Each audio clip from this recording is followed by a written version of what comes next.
professeur Sillet a établi que la totalité de l'île a été poussée par le tremblement de terre, amenant une partie de l'île à surgir hors des eaux après des milliers d'années passées sous les flots. Le professeur et son équipe mesurent ces changements récents à l'aide d'instruments GPS qui rendent compte des mouvements de terrain.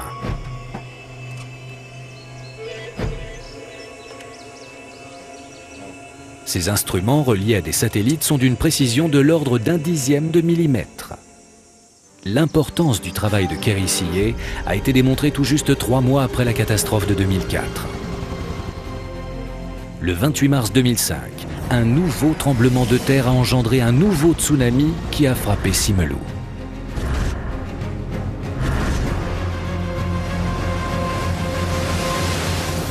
Nos instruments ont révélé que la Terre avait bougé d'1,70 m lors du tremblement de terre de mars 2005 et l'île s'est déplacée de 2,50 m vers le sud-ouest.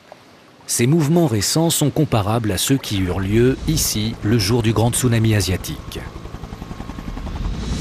Certaines parties de Simeulue s'étaient soulevées de près d'1,50 m lors du tremblement de terre du 26 décembre. Il y a une importante faille sismique sous nos pieds qui doit faire 25 km. Les gens d'ici ont été les premiers à ressentir le tremblement de terre. Ces 2 récents tremblements de terre et les tsunamis qui les ont accompagnés sont la preuve malheureuse de l'instabilité de la croûte terrestre dans cette région. Mais comment une faille sismique entraîne-t-elle une élévation du sol aussi importante et soudaine? La réponse se trouve loin sous l'océan, dans la nature géologique de la région. Dans cette partie du monde, plusieurs plaques tectoniques entrent en collision. Ces plaques sont en mouvement permanent. Ce sont de gigantesques navires de roche mus par des courants de convection venus des entrailles de la Terre. Mais le glissement entre ces 2 surfaces ne se fait pas sans heurts. On peut visualiser ce qui se passe en prenant une règle. Si vous la tenez d'une main, vous pouvez la tordre vers le bas. Et quand vous la relâchez, elle rebondit vers le haut. La Terre agit de façon très similaire. Les équipements ultramodernes de Kerry Sillet permettent une lecture très précise des déplacements récents. Mais ils n'apportent aucune indication sur l'histoire sismologique de l'île.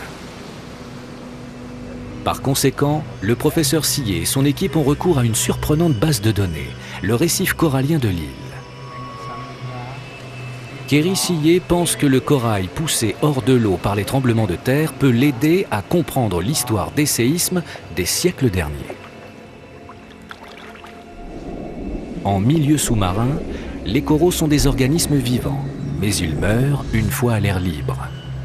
La ligne de démarcation entre corail vivant et mort apparaît donc comme un parfait indicateur des fluctuations du niveau de l'eau.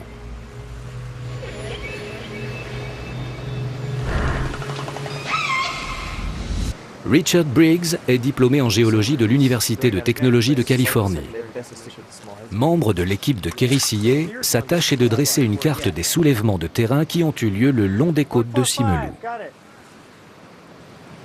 Nous essayons de déterminer l'ampleur des mouvements qui ont eu lieu ici, de combien le sol s'est élevé ou bien enfoncé.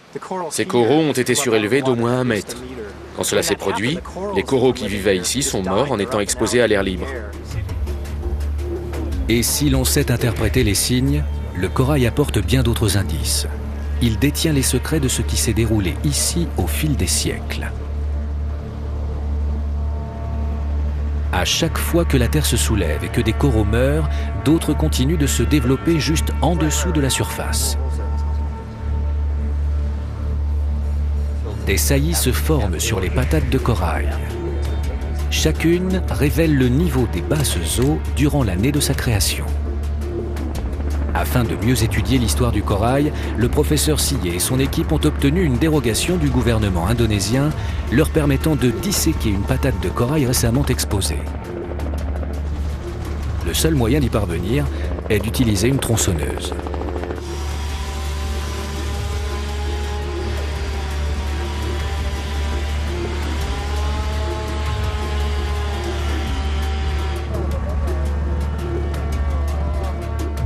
Le principe est le même que lorsqu'on découpe un tronc d'arbre pour compter ses cercles afin de connaître son âge.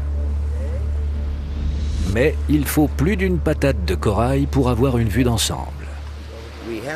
Il en faut des récentes comme celle-ci, mais il en faut aussi d'autres, comme les plus anciennes qui sont près de la plage. Ainsi, nous pourrons reconstituer l'histoire sur des centaines d'années. Nous connaîtrons la fréquence des tremblements de terre géants. Actuellement, personne au monde ne peut répondre à cette question.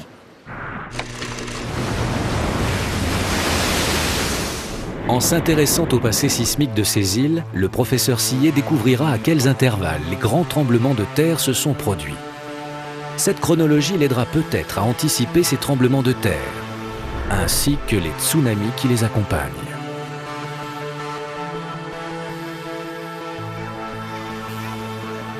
Les habitants des côtes de l'océan Indien ont besoin d'aide.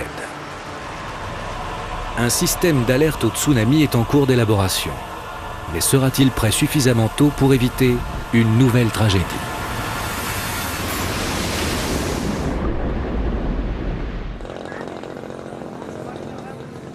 Certaines régions d'Asie mettront des années avant d'être totalement remises du tsunami de 2004. Mais tandis que la reconstruction est en cours, certains indices donnent à penser qu'un nouveau tremblement de terre géant pourrait bientôt frapper l'océan Indien. Scientifiques et gouvernements travaillent à l'installation d'un système d'alerte pour la région. Un tel dispositif pourrait sauver des milliers de vies lors d'un futur tsunami. Reste à savoir s'il sera prêt à temps et s'il sera efficace.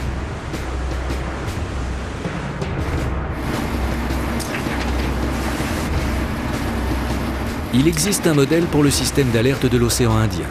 Dans l'ensemble de l'océan Pacifique, des sismographes sont en mesure d'indiquer l'ampleur, le lieu et la profondeur d'un séisme.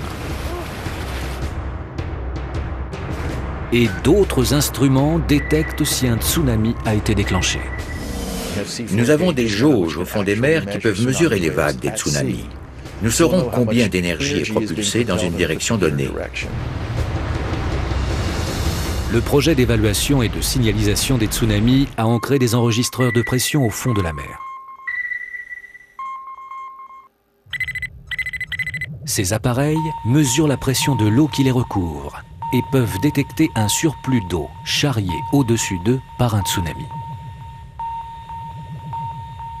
Ces instruments très sensibles sont capables de détecter un tsunami d'1 centimètre de hauteur.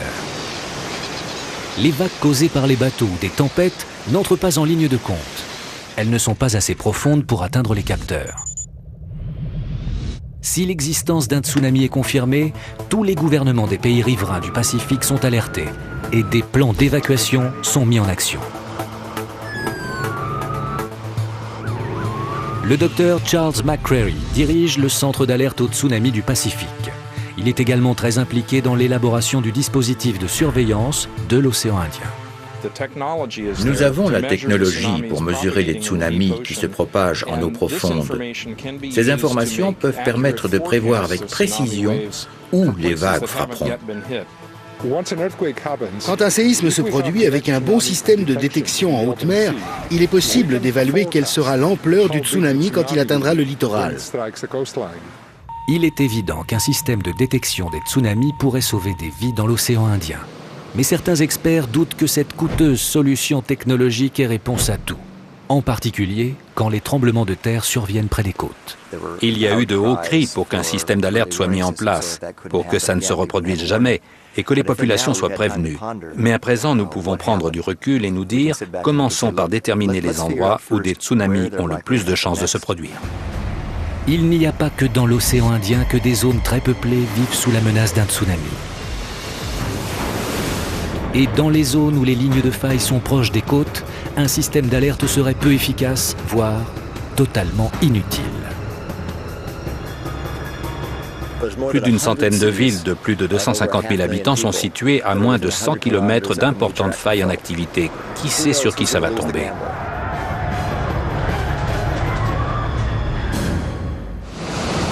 La côte ouest des États-Unis est l'une de ces zones